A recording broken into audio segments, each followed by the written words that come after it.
Bienvenue à cette 14e session « N'allez pas de maison en maison ». Je suis très heureux de parcourir cette série avec vous dans laquelle nous verrons ce à quoi Jésus nous a appelés. Aujourd'hui, nous allons poursuivre avec le chapitre 14 de mon livre « L'appel de Jésus ».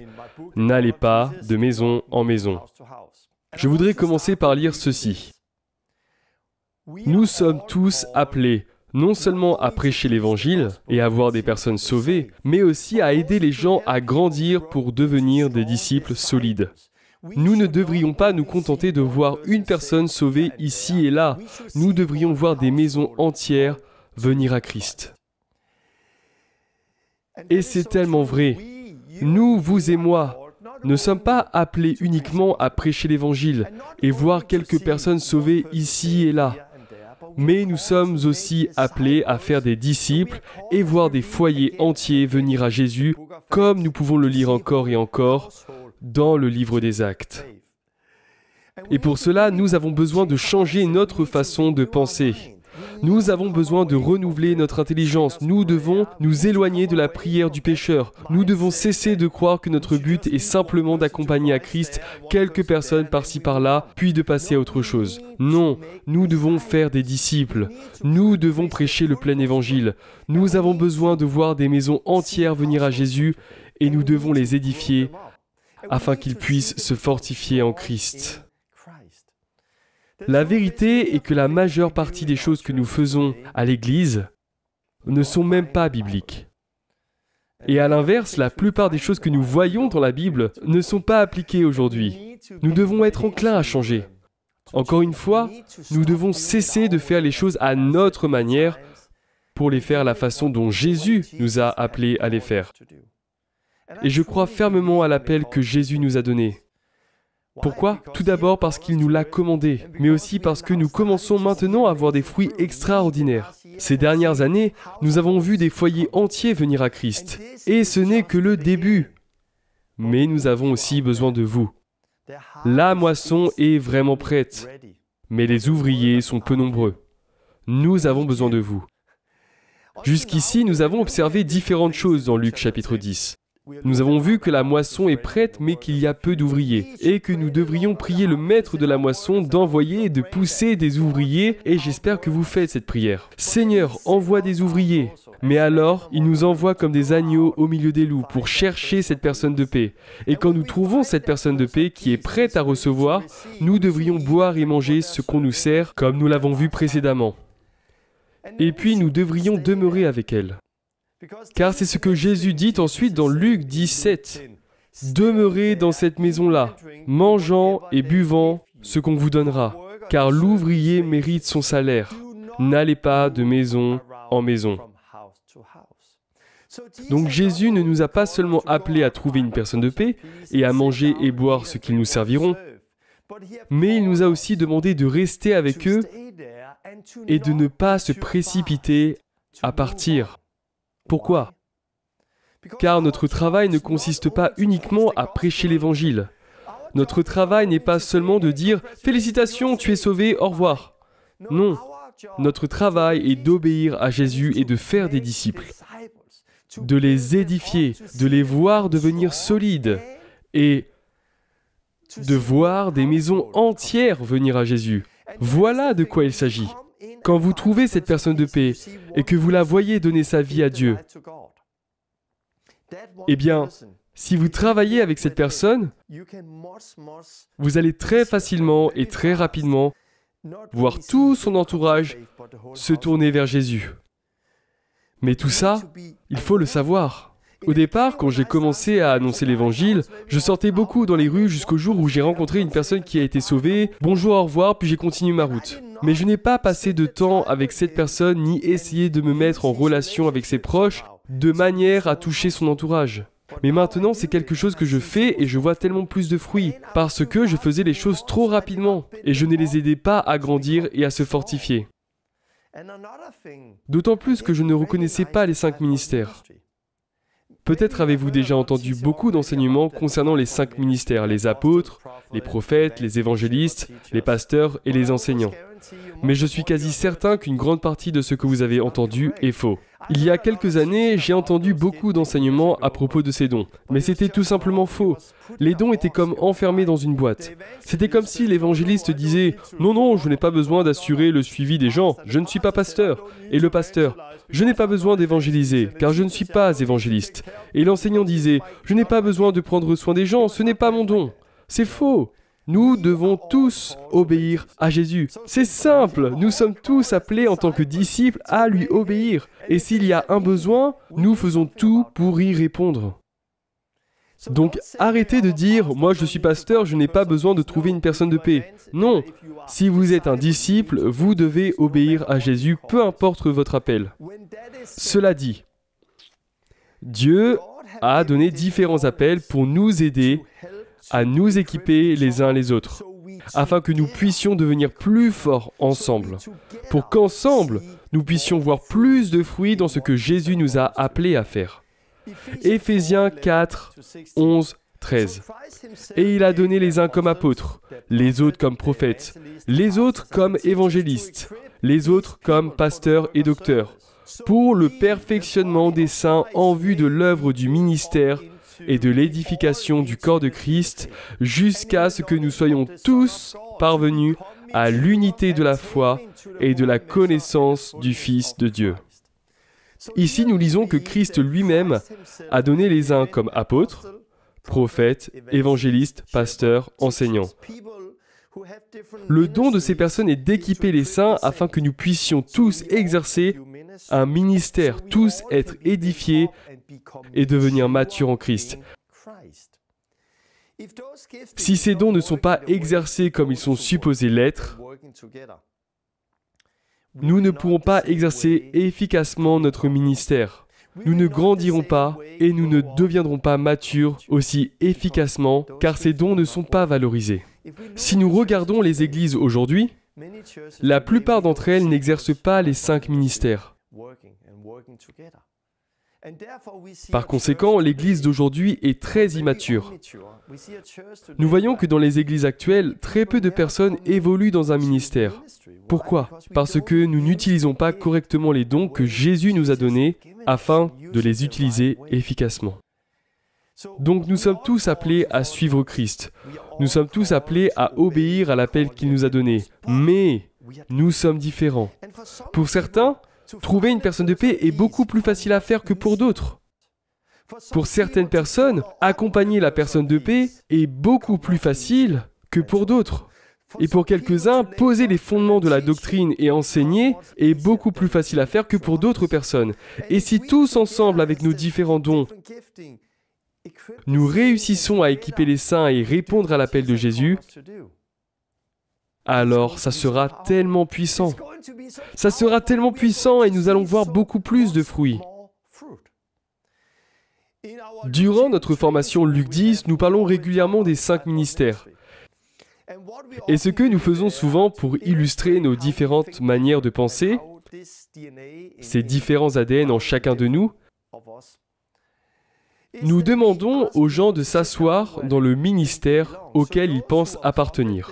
Donc ceux qui se pensent prophètes s'assoient ici, ceux qui se voient évangélistes là, les pasteurs et les enseignants s'assoient ailleurs. C'est alors que je leur pose une question. Si je demande aux prophètes, quelle est la chose la plus importante dont nous avons besoin aujourd'hui dans l'Église? Souvent la réponse est « entendre la voix de Dieu ». Nous avons besoin d'être guidés par le Saint-Esprit et d'entendre la voix de Dieu. Et c'est vrai. Si je pose la même question aux évangélistes, quelle est la chose la plus importante dans l'Église aujourd'hui?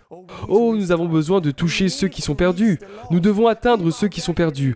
Les gens dehors s'égarent. Nous devons sortir de l'Église et toucher ceux qui sont perdus. Et c'est vrai. Si je demande aux enseignants, quelle est la chose la plus importante dans l'Église aujourd'hui? Oh, nous avons besoin de la saine doctrine. Nous avons besoin d'aider les gens à se construire en leur donnant une saine doctrine pour qu'ils construisent sur la parole de Dieu et nous devons être prudents avec les faux enseignements. Et si nous demandons la même chose aux pasteurs, quelle est la chose la plus importante dans l'Église aujourd'hui? De quoi avons-nous le plus besoin? Nous avons besoin les uns des autres. Nous devons prendre soin les uns des autres et de ceux qui sont en difficulté. Nous devons être unis et se fortifier ensemble. Si vous regardez ces 4 dons, chacun d'entre eux est nécessaire. Nous avons besoin des 4 dons. Essayez d'imaginer si ces dons pouvaient travailler ensemble, avec l'apôtre qui est assez polyvalent dans ses différents dons. Si nous pouvons travailler ensemble, nous serons forts. Essayez d'imaginer que vous êtes une équipe en déplacement. Et l'une des personnes de cette équipe a une couleur très évangéliste. Elle peut facilement et rapidement trouver cette personne de paix et aller chez elle. Alléluia déjà. Mais, bien que cette personne soit un évangéliste solide, elle a besoin de soutien pour poser les fondations. Quelqu'un qui serait prêt à rester pour nourrir ces personnes de paix, à les aider à se développer et à être présent sur du plus long terme, pour que les personnes puissent se construire et se fortifier. Nous voyons cette entraide dans Actes chapitre 8 lorsque l'évangéliste Philippe se trouve en Samarie. Il prêchait l'évangile, chassait les démons et il guérissait les boiteux. Beaucoup de personnes ont été guéries, les gens sont venus et ont entendu, et beaucoup de personnes se sont repenties et ont été baptisées. Et c'était magnifique. Mais quand les apôtres et tous les autres ont entendu ce qui venait de se passer, ils sont venus aider Philippe, là où il avait besoin d'aide. Et ça a permis à Philippe d'être libre de continuer son chemin et ainsi de rencontrer l'eunuque éthiopien qu'il baptisa par la suite. Voilà la clé. Si nous, en tant que croyants, pouvons reconnaître les différents dons et travailler ensemble, chacun se dégagerait du temps. Ces personnes qui sont fortement évangélistes peuvent sortir et trouver la personne de paix. Mais elles n'ont pas besoin de les accompagner sur le long terme, de les nourrir et de les enseigner en posant les fondations. Pourquoi? Car d'autres peuvent le faire. Et de cette façon, ils libèrent l'évangéliste pour qu'il puisse continuer d'avancer. Et c'est ce qui explique que ces personnes qui ont été touchées par l'évangile vont pouvoir se construire et devenir matures en Christ, comme nous pouvons le lire dans Éphésiens 4. Et je crois en cela dur comme fer. C'est quelque chose qui est sur mon cœur depuis des années. Et maintenant, je commence à voir ces différents ministères être réunis. Le 18 octobre 1999, il y a maintenant plus de 20 ans, j'ai reçu une prophétie extrêmement forte. Et j'aimerais partager cette prophétie avec vous, car elle a impacté ma vie. Mais cette prophétie n'est pas que pour moi, elle est pour nous tous. Voilà la parole que j'ai reçue. Tu chasseras les démons. Tu es un évangéliste. Tu briseras des forteresses dans l'esprit des gens et tu enseigneras ma parole. Je vais t'apprendre à enseigner ma parole, dit le Seigneur. Tu apprendras des stratégies et tu développeras des plans pour libérer les gens. Je te formerai. Tu sortiras de mon corps avant d'y revenir. Beaucoup d'évangélistes sont devenus indépendants, mais tu marcheras avec une équipe apostolique. Souviens-toi de Philippe et de sa relation avec les apôtres, et comment les gens étaient sauvés quotidiennement. Tu vas expérimenter des miracles, et tu avanceras comme une grande hache qui se balance. Tu gagneras des foyers et des villes entières pour l'Évangile. Tu expérimenteras la puissance du monde à venir. C'est une parole très très forte que j'ai reçue il y a plus de 20 ans. Et quand je l'avais reçue à l'époque, je n'avais encore jamais guéri les malades. Je n'avais jamais chassé les démons ou amené une personne à Christ. Nous n'avions jamais mené un foyer à Christ. Nous n'avions jamais fait ce que nous voyons aujourd'hui. Aujourd'hui, nous voyons beaucoup de miracles. Nous chassons les démons, nous guérissons beaucoup de malades. Nous avons baptisé des milliers de personnes. Nous avons vu des foyers venir à Christ. Nous commençons à voir ce que cette prophétie signifiait. Mais je dois admettre que lorsque j'ai entendu cette parole, je me suis dit, « Waouh, formidable! Je vais être un super évangéliste. Je serai un super évangéliste debout sur une estrade qui prêchera à des milliers et des milliers de personnes. » C'est ce que je pensais à l'époque, parce que je ne voyais pas l'image complète. Mais aujourd'hui, 20 ans plus tard, je vois l'image dans sa globalité et je vois tous les éléments s'assembler. En fait, j'ai reçu une autre parole prophétique il y a quelques années. Tu établiras l'ADN d'une nouvelle génération. Un ADN qui se transmettra de génération en génération. Tu élèveras des gens qui de rien deviendront des géants spirituels et qui gagneront des foyers ainsi que des villes entières pour l'Évangile. Alléluia. Vous comprenez ? Ces choses commencent à s'assembler. Non, ce n'est pas moi. Il n'est pas question d'un seul super évangéliste, parce qu'un homme seul ne peut pas faire ça. Non. J'allais simplement être utilisé, parmi d'autres, pour établir cet ADN pour une nouvelle génération, afin d'élever des personnes à devenir des géants spirituels à partir de rien. Et ces personnes gagneront des maisons et des villes entières pour Dieu. Pas moi, pas une personne, mais cet ADN. L'enseignement que je vous donne, l'appel de Jésus. Ce que nous partageons ici, cet ADN, lorsque vous choisissez d'y obéir, cela changera non seulement votre vie, mais aussi celle des gens autour de vous. Et ensemble, nous pouvons voir des maisons entières venir à Christ. Et une ville est faite de beaucoup de maisons. Et nous verrons des villes se tourner vers Dieu. Maintenant, je le vois. Maintenant, j'en vois le fruit. Et il y a une chose très importante à retenir. Nous devons apprendre à travailler ensemble. Nous avons besoin de voir ces différents dons collaborer. Sinon, nous ne verrons aucun résultat. Je me souviens qu'il y a quelques années au Danemark, j'ai rencontré une jeune fille qui avait un problème au genou. Elle ne pouvait pas jouer au foot. J'ai prié pour elle et elle a été guérie. Je l'ai revue plus tard. Sa maman est venue avec le reste de la famille. Cette fille a été baptisée, elle a reçu le Saint-Esprit et sa vie a changé. Sa maman fréquentait toujours une église luthérienne au moment où sa fille n'était pas encore née de nouveau. Mais désormais, elle était ouverte car elle avait vu sa fille guérir et sa vie changer. J'ai donc demandé à la maman, « Est-ce que je peux venir chez vous? Invitez vos amis et votre famille, je viendrai dans votre maison, on se posera, je partagerai comment votre fille a été guérie, on partagera l'évangile et on priera pour eux. » Cette femme qui était membre de l'église luthérienne depuis des années m'a dit « Non, non, personne ne veut venir chez moi. » Pourquoi? Parce que pendant des années, j'ai invité mes amis à venir à l'église et personne n'a voulu venir. Ce à quoi j'ai répondu « Je comprends pourquoi personne ne voulait venir. Si vous m'invitiez dans une église luthérienne, je ne voudrais pas venir non plus. Mais là, on n'invite pas les gens à l'église, on les invite chez vous. » Une maison dans laquelle ils sont déjà venus beaucoup de fois par le passé. Donc pour eux, venir dans cette maison une fois de plus ne changera pas grand-chose. C'est pourquoi ils viendront. Alors elle s'est lancée.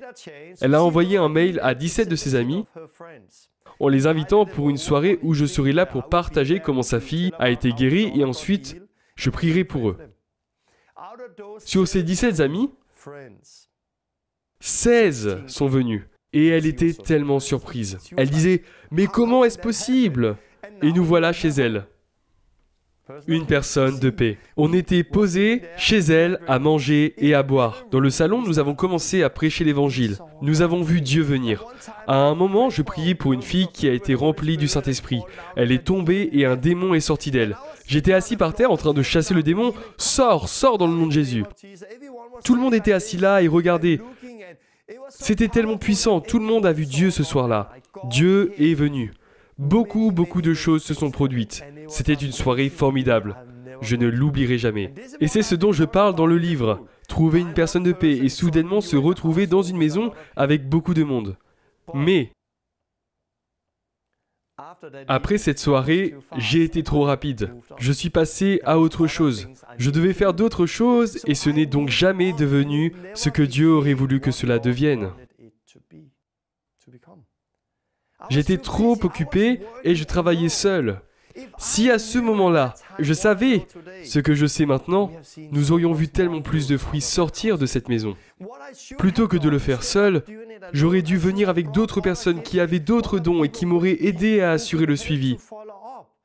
Et qui auraient déjà pu prévoir une nouvelle réunion quelques jours plus tard, pour que nous puissions accompagner et suivre ces personnes. Mais j'ai seulement dit au revoir, adios. J'étais déjà passé à une autre maison. Sans savoir que Jésus avait dit de demeurer dans cette maison. Si à cette époque je savais ce que je sais aujourd'hui, nous aurions vu tellement plus de fruits. Et c'est pourquoi nous parlons des 5 ministères, car nous en avons besoin. Vous en avez besoin, nous avons besoin de tout le monde.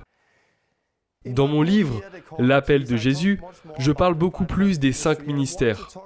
Mais j'en parlerai davantage à la fin de cette série de vidéos où j'expliquerai comment cela fonctionne. Mais si nous pouvons travailler ensemble, si vous obéissez non seulement à l'appel de Jésus, mais que vous trouvez quelqu'un autour de vous, des disciples qui soient forts dans les domaines où vous ne l'êtes pas, pour travailler ensemble, vous qui êtes des évangélistes solides et qui savez comment sortir pour trouver ces personnes de paix, vous devez prendre avec vous des personnes qui ont d'autres dons, qui peuvent vous aider à assurer le suivi, qui peuvent vous aider à établir les fondations. Nous avons besoin les uns des autres, et si nous pouvons nous unir et collaborer pour obéir à Jésus ensemble, nous n'accompagnerons plus seulement une personne à Christ par-ci, par-là, mais nous accompagnerons une personne à Christ et ensuite nous irons dans sa maison, nous rassemblerons ses amis et sa famille comme je l'ai fait, puis nous partagerons l'évangile, nous guérirons les malades, nous chasserons les démons, nous verrons des gens se repentir, être baptisés d'eau et recevoir le Saint-Esprit, mais ce n'est pas tout. Ensuite, nous aurons dans cette maison des personnes qui se porteront volontaires pour continuer de se réunir avec eux.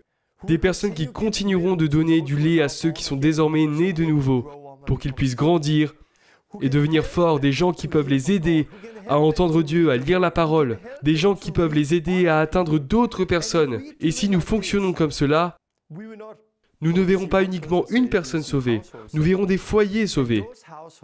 Et ces foyers vont avancer et toucher d'autres foyers qui eux-mêmes atteindront d'autres foyers. Et à la fin, tous ces foyers venus à Christ, réunis, formeront des villes entières, exactement comme Dieu l'a dit dans la prophétie que je vous ai partagée. C'est pourquoi je veux vous encourager. Oui, nous sommes différents. Oui, nous avons tous des dons différents et oui, nous avons besoin les uns des autres. Nous n'avons pas seulement besoin d'un super évangéliste. Nous avons besoin de tous ceux qui veulent obéir à Jésus. Nous avons besoin de vous qui êtes ancrés dans la parole et qui aimez enseigner. Nous avons besoin de vous aussi qui avez ce côté pastoral, qui aimez aider prendre soin des gens. Nous avons besoin de vous qui entendez Dieu. Nous avons besoin de tous les dons. Peu importe que vous soyez jeune ou vieux, nous avons besoin de vous tous. Lorsque vous et moi collaborerons ensemble, alléluia, nous verrons des fruits extraordinaires. Comme évoqué précédemment, je parlerai davantage des 5 ministères ultérieurement. Je vais tout assembler et en attendant, je vous encourage également à lire mon livre si vous le pouvez.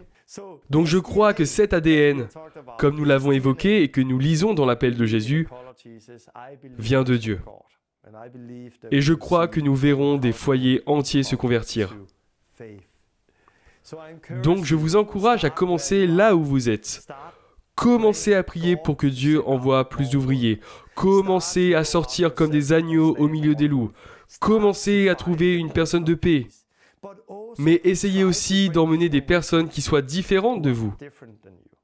Amenez des personnes avec vous. Si vous n'êtes pas un évangéliste solide, trouvez quelqu'un qui soit un évangéliste solide. Et si vous êtes un évangéliste solide, alors trouvez d'autres personnes qui ne sont pas aussi solides dans ce domaine, mais qui le sont dans d'autres. Car aucun d'entre vous n'est appelé à juste sortir et voir des personnes sauvées.